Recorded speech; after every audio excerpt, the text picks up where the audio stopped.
ज्यादातर लोग Bruce Lee को एक फाइटर के तौर पर जानते हैं, एक एक्शन हीरो। हाँ, लेकिन ये कहानी का सिर्फ मतलब एक छोटा सा हिस्सा है। बिल्कुल। असली कहानी तो एक ऐसे इंसान की है जो दो दुनियाओं के बीच में फंसा हुआ था, जिसे सिस्टम ने तोड़ने की कोशिश की। और जिसने जवाब में पूरे सिस्टम को ही बदल कर रख दिया। हाँ, हमारे पास जो स्रोत हैं वो किसी फिल्मी सितारे की नहीं बल्कि एक क्रांतिकारी की कहानी बताते हैं। सही। एक ऐसा इंसान जिसे हॉलीवुड ने बाहरी समझा, मार्शल आर्ट्स की दुनिया ने विद्रोही माना और जिसने अपनी शर्तों पर अपनी एक नई पहचान गढ़ी। तो आज हम उसी किंवदंती के पीछे छिपे संघर्ष को समझने की कोशिश करेंगे। बिल्कुल। तो चलिए शुरू करते हैं उस पहलू से जो सबसे ज्यादा लोगों को हैरान करता है, उनकी पहचान। हम सब उन्हें हांगकांग का सितारा मानते हैं, पर उनकी कहानी तो सैन फ्रांसिस्को में शुरू हुई थी। हाँ, ये बहुत लोगों को नहीं पता। वो जन्म से एक अमेरिकन नागरिक थे। अच्छा, और ये सिर्फ एक फैक्ट नहीं है, ये उनकी जिंदगी का कह सकते हैं कि केंद्रीय संघर्ष था। कैसे? देखिए, अमेरिका में 1940 और 50 में उन्हें एक चीनी के रूप में देखा जाता था, एक बाहरी व्यक्ति। ओके। और जब वो हांगकांग वापस गए तो वहां के लोग उन्हें एक अमेरिकी मानते थे, जो पूरी तरह से उनका अपना नहीं था। तो मतलब वो कहीं के भी नहीं थे एक तरह से। एग्जैक्टली।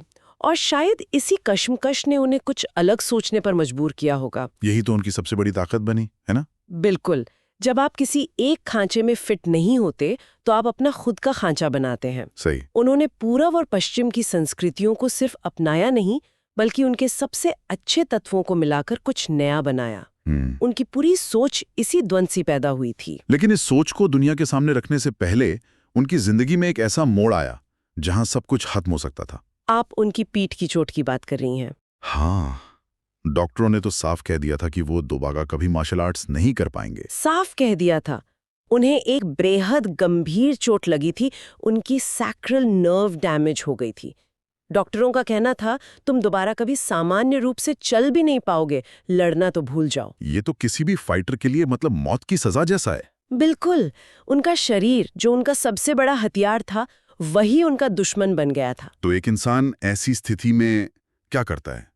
उम्मीद छोड़ देता है? कोई और होता तो शायद छोड़ देता, पर ब्रूस ली ने वो किया जो कोई सोच भी नहीं सकता था। क्या किया उन्होंने?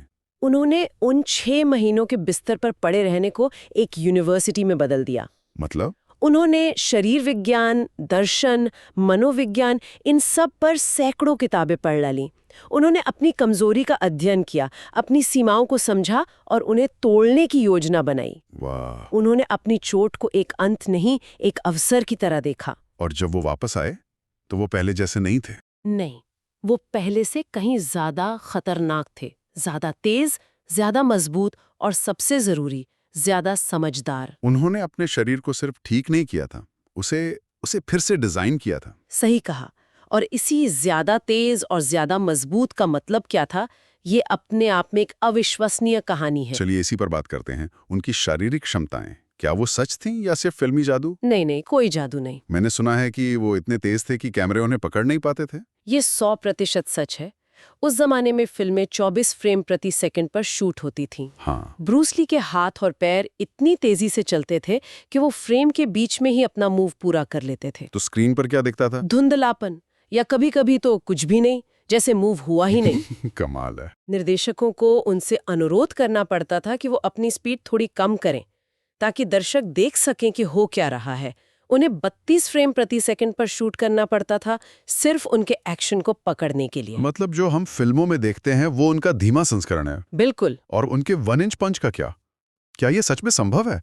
1 इंच की दूरी से किसी को गिरा देना? ये कोई ट्रिक नहीं, ये शुद्ध विज्ञान था, बायोमैकेनिक्स। समझाइए जरा। इसका मतलब था कि ताकत सिर्फ कंधे या हाथ से नहीं आ रही थी, वो जमीन से शुरू होती थी। पैरों से? हाँ, पैरों से कूल्हों तक, फिर शरीर के बीच से होते हुए एक लहर की तरह उनकी उंगलियों तक पहुंचती थी। 1 इंच की दूरी में पूरे शरीर की ताकत का विस्फोट। उन्होंने मानव शरीर को एक हथियार के रूप में समझ लिया था। बिल्कुल। और ये सिर्फ पंच तक सीमित नहीं था, उनके दूसरे कारनामे भी थे, है ना? हाँ, अनगिनत। वो सिर्फ एक हाथ के अंगूठे और एक उंगली पर पुशअप्स कर सकते थे। मैंने सुना है वो हवा में उछाले गए चावल के दाने को चॉपस्टिक से पकड़ सकते थे। हाँ, और उनकी शक्ति का एक और उदाहरण चक नॉरिस, जो खुद एक वर्ल्ड कराटे चैंपियन थे। वही, वो ब्रूस ली से ट्रेनिंग लेने आते थे। ये एक बहुत बड़ा पॉइंट है। हाँ, जब आपके क्षेत्र का चैंपियन आपसे सीखने आए तो इसका मतलब है कि आप सिर्फ एक खिलाड़ी नहीं, आप आप खेल के नियमों को बदलने वाले हैं। बिल्कुल। चक नॉरिस ने खुद कहा है कि ब्रूस ली के साथ ट्रेनिंग करना डरावना था क्योंकि उनकी गति और सटीकता वो अमानवीय लगती थी। तो वो सिर्फ फाइटर नहीं थे, वो फाइटर्स के गुरु थे। सही। और यही बात उन्हें पारंपरिक मार्शल आर्ट्स की दुनिया से अलग करती थी। तो यही से उनकी लड़ाई सिर्फ शारीरिक नहीं बल्कि वैचारिक हो गई। उन्होंने पारंपरिक मार्शल आर्ट्स को देखा और उसमें कुछ कमी पाई। उन्होंने देखा कि पारंपरिक शैलियां बहुत कठोर हो गई थीं, नियमों और परंपराओं में बंधी हुई। में उन्होंने जीत कुंड डो बनाया, हाँ, जीत कुंडो या the way of intercepting fist. ये कोई स्टाइल नहीं था, बल्कि एक दर्शन था। बिल्कुल। इसका कोई निश्चित पैटर्न नहीं था, कोई नियम नहीं था, सिर्फ एक सिद्धांत था, जो कारगर है उसे अपनाओ, जो नहीं है उसे छोड़ दो। उन्होंने मार्शल आर्ट्स को एक कला से एक विज्ञान बना दिया। लेकिन इस क्रांतिकारी विचार का स्वागत तो नहीं हुआ होगा। बिल्कुल नहीं।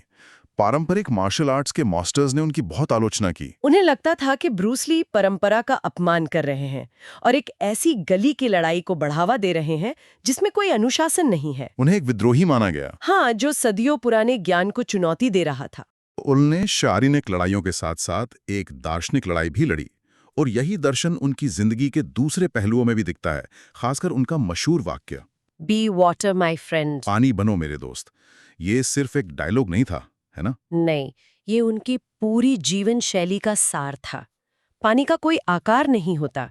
आप उसे कप में डालें तो वो कप बन जाता है, बॉटल में डालें तो बॉटल। वो बह सकता है या टकराकर तोड़ सकता है। एग्जैक्टली। इसका मतलब था ढल जाओ, प्रवाह के साथ बहो, कठोर मत बनो। और इसी दर्शन के साथ उन्होंने हॉलीवुड को चुनौती दी। हाँ, क्योंकि 1960s और 70s का हॉलीवुड एक बहुत ही कठोर और कह सकते हैं कि नस्लवादी जगह थी। वो एक एशियाई अभिनेता को नौकर, विलन या एक मजाकिया साइड किक के अलावा कुछ और देखने को तैयार नहीं थे। और वो ब्रूस ली को इसी खांचे में फिट करना चाहते थे। बिल्कुल। उन्होंने उन्हें मुख्य भूमिका देने से मना कर दिया था। सिर्फ मना ही नहीं किया था, उनके आइडिया तक चुरा लिए थे। हाँ, कुंग-फू नान की जो टीवी सीरीज मशहूर हुई, उसका मूल आइडिया ब्रूस ली का था। हाँ, वो उसमें मुख्य भूमिका निभाना चाहते थे, लेकिन स्टूडियो ने कहा कि अमेरिकी दर्शक एक एशियाई हीरो को स्वीकार नहीं करेंगे। और वो भूमिका एक श्वेत अभिनेता डेविड कैराडीन को दे दी गई। ये तो एक बहुत बड़ा धोखा था। ये उनके लिए एक निर्णायक मोड़ था। हाँ, हॉलीवुड ने उन्हें बताया कि वो चाहे कितने भी प्रतिभाशाली क्यों न हो, उनके लिए दरवाजे बंद है। लेकिन ब्रूस ली पानी की तरह थे। जब एक रास्ता बंद हुआ तो उन्होंने दूसरा बना लिया।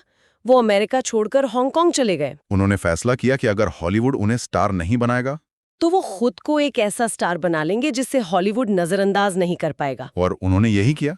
हांगकांग में बनाई उनकी फिल्मों ने बॉक्स ऑफिस के सारे रिकॉर्ड तोड़ दिए। सिर्फ रिकॉर्ड नहीं तोड़े, उन्होंने एक पूरी इंडस्ट्री को बदल दिया। द बिग बॉस और फिस्ट ऑफ फ्यूरी जैसी फिल्मों ने उन्हें एशिया का सबसे बड़ा स्टार बना दिया। और फिर हॉलीवुड को, जिसने उन्हें ठुकराया था, खुद उनके पास आना पड़ा। और नतीजा था एंटर द ड्रैगन। पहली बार किसी हॉलीवुड स्टूडियो ने एक मार्शल आर्ट्स फिल्म बनाई थी। और पहली बार एक एशियाई अभिनेता मुख्य भूमिका में था। और ये सब उन्होंने बहुत ही कम समय में हासिल किया। सिर्फ 32 साल की उम्र में उनकी मृत्यु हो गई। ये आज भी एक रहस्य बना हुआ है। उनकी मौत ने उन्हें एक किंवदंती के साथ साथ एक पहेली भी बना दिया। आधिकारिक कारण सेरेब्रल एडिमा था। दिमाग में सूजन? हाँ, जो एक पेन किलर के रिएक्शन से हुई। लेकिन इसके पीछे कई सिद्धांत हैं। कुछ लोग कहते हैं कि उन्हें जहर दिया गया, कुछ हीट स्ट्रोक की बात करते हैं, कुछ जरूरत से ज्यादा ट्रेनिंग को दोष देते हैं। सच शायद कभी पता नहीं चलेगा। शायद नहीं। लेकिन एक बात तो साफ है, उन 32 सालों में उन्होंने सदियों का प्रभाव छोड़ा। बिल्कुल, उन्होंने मार्शल आर्ट्स का भविष्य हमेशा के लिए बदल दिया। आज हम जो मिक्स्ड मार्शल आर्ट्स MMA देखते हैं, उसकी नींव ब्रूस ली ने ही रखी थी। उन्होंने एशियाई अभिनेताओं के लिए हॉलीवुड के दरवाजे खोले। जैकी चैन से लेकर जेट ली तक हर कोई उनके बनाए रास्ते पर चला। उन्होंने फिटनेस और मानसिकता को फिर से परिभाषित किया। हमारे स्रोतों को पढ़ने के बाद मेरे लिए जो सबसे बड़ी बात निकल कर आती है वो ये है कि उनकी असली ताकत उनके पंच या किक में नहीं थी। नहीं, बिल्कुल नहीं। अंत में हमारे स्रोतों का सबसे महत्वपूर्ण बिंदु यही है। क्या? कि ब्रूस ली का सबक ये था कि असली ताकत मांसपेशियों से नहीं बल्कि स्पष्टता से आती है। क्लैरिटी। अपने लक्ष्य को लेकर, अपनी पहचान को लेकर और अपनी क्षमताओं को लेकर पूरी तरह से स्पष्ट होना। जब उन्हें पता था कि वो कौन है और उन्हें क्या हासिल करना है, तो कोई भी सिस्टम, चाहे वो हॉलीवुड हो या पारंपरिक मार्शल आर्ट्स, उन्हें रोक नहीं सका। यही उनकी असली शक्ति थी। बिल्कुल। और ब्रूस ली ने अपने समय के हर स्थापित नियम को तोड़ा, चाहे वो मार्शल आर्ट्स का हो या हॉलीवुड का। उन्होंने साबित किया कि अगर दुनिया आपको जगह नहीं देती तो आप अपनी दुनिया खुद बना सकते हैं। और ये एक महत्वपूर्ण सवाल खड़ा करता है। अगर वो 1970s के दशक में स्थापित नियमों को तोड़कर इतना कुछ हासिल कर सकते थे, तो आज हमारी अपनी जिंदगी में ऐसे कौन से नियम, कौन सी सीमाएं हैं जिन्हें हम सच मानकर बैठे हैं, जो हमें हमारी असली क्षमता तक पहुंचने से रोक रही हैं?